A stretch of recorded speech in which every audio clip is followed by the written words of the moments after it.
सुप्रभातम। पूर्वकालांसे वयं पंडिता रमाबाई इति पाठस्य पठनाभ्यासं कृतवन्तः। अद्य अस्य पाठस्य सार्थं विवरणं जानीमः। तो एकैकं वाक्यं वयं पश्यामः, तस्य अर्थं च जानीमः। प्रथमं वाक्यं स्त्री शिक्षा क्षेत्रे अग्रगण्या पंडिता रमाबाई 1858 तमे ख्रीष्टाब्दे जन्म अलभत। तब वदति स्त्री शिक्षा क्षेत्रे। स्त्री शिक्षा क्षेत्रे इत्यस्य कः अर्थः न? स्त्री मतलब नारी, तो नारीणाम शिक्षा क्षेत्र मतलब महिलाओं की शिक्षा के क्षेत्र में। जैसे क्रीड़ा क्षेत्र होता है, जैसे कला क्षेत्र होता है। क्रीड़ा क्षेत्र में क्रीड़ा के विषय में बातें होती है, कला क्षेत्र में कलाओं के विषय में बातें होती है। उसी तरह स्त्री शिक्षा मतलब नारी महिलाओं की शिक्षा के क्षेत्र। तो उसी स्त्री शिक्षा के क्षेत्र में अग्रगण्या इसका मतलब क्या है ना? देखिए, अग्रगण्या मतलब श्रेष्ठा, मतलब प्रथम गणना यस्याः भवति सा भवति अग्रगण्या, जिसका गणना सबसे पहले होता है। अग्र माने आगे, गण्या मतलब जिसका गणना होता है। तो सबसे पहले जिसका गणना होती है वो है अग्रगण्या।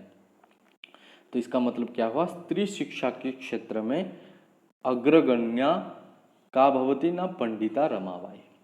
तो महिलाओं की शिक्षा के क्षेत्र में जिसकी गणना सबसे पहले होती है वो है पंडिता रमाबाई। तो वो पंडिता रमाबाई 1858 तमे ख्रीष्टाब्दे जन्म अलभत। तो पंडिता रमाबाई 1858 तमे ख्रीष्टाब्दे। ख्रीष्टाब्द का मतलब क्या है? ख्रीष्ट आप लोग जानते हैं, ईसाई क्रिश्चियन जिसको बोलते हैं। तो ख्रीष्टाब्द का मतलब क्या है? यहाँ देखिए, अब्दः मतलब वर्ष, अब्दः मतलब वर्ष, ख्रीष्टाब्द मतलब ईसाई वर्ष मतलब क्रिश्चियन ईयर। एक होता है भारतीय वर्ष जिसको भारतीय संवत्सर भी कहते हैं, वो अलग होता है। ख्रीष्टाब्द मतलब जैसे 2000 या फिर 4000 ऐसे जो होता है वो ख्रीष्टाब्द होता है, वो ईसाई वर्ष होता है, क्रिश्चियन ईयर जिसको बोलते हैं। तो रमाबाई 1850 तमे ख्रीष्टाब्द मतलब क्रिश्चियन ईयर में, जिसको हम ईयर भी बोलते हैं। तो in the year of 1858 Ramabai जन्म अलभत। जन्म मतलब पता है सबको, जन्म अलभत मतलब प्राप्तवती मतलब ली, जन्म ली। कौन जन्म ली? रमाबाई। कब ली ना? 1858 तमे ख्रीष्टाब्दे। और रमाबाई क्या थी ना? स्त्री शिक्षा के क्षेत्र में अग्रगण्या थी। ओके, तो यहाँ अलभत ये जो क्रियापद है इसका थोड़ा विवरण यहाँ दिया हुआ है। क्या है ना? अलभत यहाँ धातु कौन है? लब धातु। और यहाँ लंग लकार जो अतीत काल है, लंग लकार वो है जिसका प्रथम पुरुष एक वचन है अलभत। ओके, तो आगे चलेंगे। यहाँ थोड़ा क्वेश्चन जान लेंगे। क्या बोल रहा है ना? स्त्री शिक्षा क्षेत्र अग्रगण्या का भवति। देखिए क्वेश्चन क्या है? का, तो का की जगह आंसर क्या है? रमाबाई। पंडिता रमाबाई कदा जन्म अलभत? कदा ना? 1858 तमे ख्रीष्टाब्दे। यहाँ थोड़ा गलत है, क्या होगा? 1858 तमे ख्रीष्टाब्दे, ये लिखना जरूरी है। आगे चलेंगे दूसरे वाक्य में। दूसरे वाक्य में बोल रहा है कि तस्याः पति अनंत शास्त्री डोंगरे माता च लक्ष्मीबाई आस्था। तस्याः मतलब कस्याः? तस्याः मतलब रमायाः। रमायाः मतलब रमा की, रमा र उड़िया रे कहले रमा। तो रमा र पिता अनंत शास्त्री डोंगरे। तो तस्या रमा की पिता कौन थे ना? अनंत शास्त्री डोंगरे। माता च लक्ष्मीबाई आस्ताम, और माता कौन थे? लक्ष्मीबाई। और आस्ताम का मतलब क्या है? आस्ताम माने ओयार थे। कौन थे? ये दोनों थे। यहाँ आस्ताम क्यों है? देखिए यहाँ धातु कौन है, औस धातु, और औस धातु का जो लंग लकार होता है अतीत काल, उसका एकवचन होता है आसित, द्विवचन होता है आस्ताम। यहाँ आस्ताम क्यों है, क्योंकि यहाँ द्विवचन है, माता और पिता ये दो है, इसलिए यहाँ दो वचन। जैसे कि अगर आप लोग बोलेंगे my father was a farmer, लेकिन अगर दो बोलेंगे my father and mother, was नहीं लगेगा, वेयर लगेगा, क्योंकि यहाँ द्विवचन है, इसलिए यहाँ भी वेयर लगा हुए द्विवचन। तो क्या है, तस्याः पिता एवं माता च माने आठ कुवास्तम ना पिता अनंत शास्त्री डोंगरे आसित। देखिए यहाँ आसित क्यों लगा, क्योंकि यहाँ एक के बारे में बोल रहा है, पिता और माता लक्ष्मीबाई आसित। अगर दोनों को हम मिलाएंगे तो क्या होगा ना, हाँ दोनों को अगर मिलाएंगे तो क्या होगा ना, पिता अनंत शास्त्री डोंगरे माता च लक्ष्मीबाई आस्था। ओके, तो तो रमाबाई की जो पिता थे अनंत शास्त्री डोंगरे और माता थे लक्ष्मीबाई। आगे दिली तस्मिन् काले स्त्री शिक्षायाः स्थितिः चिंतनीया आसीत्। तो तस्मिन् काले मतलब कस्मिन् काले न रमाबाई महोदयायाः जन्म काले। तस्मिन् मतलब उस काल में, किस काल में, न रमाबाई महोदया की जन्म काल। तो रमाबाई महोदया की जिस काल में जन्म हुआ था, उसी काल में उसी समय में स्त्री शिक्षा यह स्थिति ही, तो स्त्री शिक्षा की जो स्थिति थी, जो अवस्था थी, वो चिंतनीय आसित। चिंतनीय मतलब सोचनीय व विचारणीय। इसको और थोड़ा अगर जानेंगे तो चिंतनीय क्या होगा, देखिए अभी जो समय चल रहा है, कोरोना काल जिसको हम बोलते हैं, अभी का जो समय है वो चिंतनीय समय है। काफ़ी लोग कोरोना के बारे में चिंता कर रहे हैं कि कैसे इसको हटाएंगे। उसी तरह रमाबाई जिस समय जन्म ली थी, उस समय स्त्री शिक्षा का जो विषय है वो चिंतनीय विषय था। जैसे अभी कोरोना का स्थिति चिंतनीय है, उसी तरह उस समय स्त्री शिक्षा की स्थिति चिंतनीय थी। क्यों, क्योंकि ज़्यादातर स्त्रियां पढ़ने के लिए नहीं जाते थे, उनको पढ़ना अलाउड नहीं था, इसलिए स्त्री शिक्षा की स्थिति चिंतनीय थी। तो बोल रहा है कि तस्मिन काले मतलब उस समय स्त्री शिक्षा की स्थिति चिंतनीय थे। तो यहाँ क्वेश्चन क्या आएगा ना, तस्मिन काले स्त्री शिक्षा या स्थिति कीदृशी आसित, किस प्रकार थी। यहाँ बहुत सारा दिया है, तस्मिन काले महिला नाम शिक्षण से निमित्तम सम्यक व्यवस्था न आसित। ये सब ना लिखकर हम ये भी लिख सकते हैं कि तस्मिन काले स्त्री शिक्षा स्थिति चिंतनीय आसीत्। ओके, आगे स्त्रीणाम कृते संस्कृत शिक्षण प्रायः प्रचलितम नासीत्। और क्या होता था उस समय, न स्त्रीणाम कृते स्त्री जनानाम कृते संस्कृत शिक्षणम, संस्कृत का शिक्षण प्रायः प्रचलितम नासीत्। नासीत् का मतलब नहीं था। क्या नहीं था, न संस्कृत शिक्षणम प्रचलितम नासीत्, संस्कृत का शिक्षण प्रचलित नहीं था। किन लोगों के लिए, न स्त्रीणाम कृते मतलब स्त्रियों के लिए। तो उस समय स्त्रियों के लिए संस्कृत का शिक्षण प्रायः मतलब अधिकतर प्रचलितम नासीत्, व्यवहार नहीं होता था, मतलब प्रचलित नहीं होता था, मतलब स्त्रियों के लिए शिक्षा का दान नहीं किया जाता था।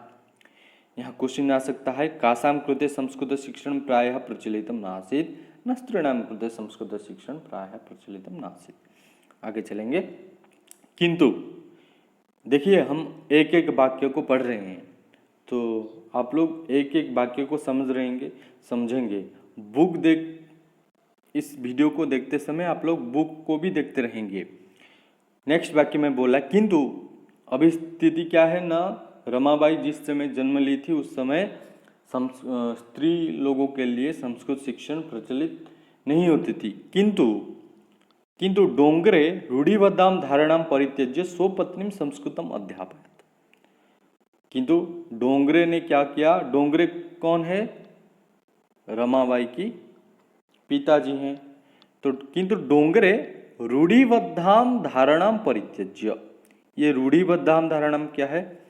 तो रूढ़ि माने क्या है ना, रूढ़ि माने प्रचलित प्रथा। प्रचलित प्रथा क्या है? जैसे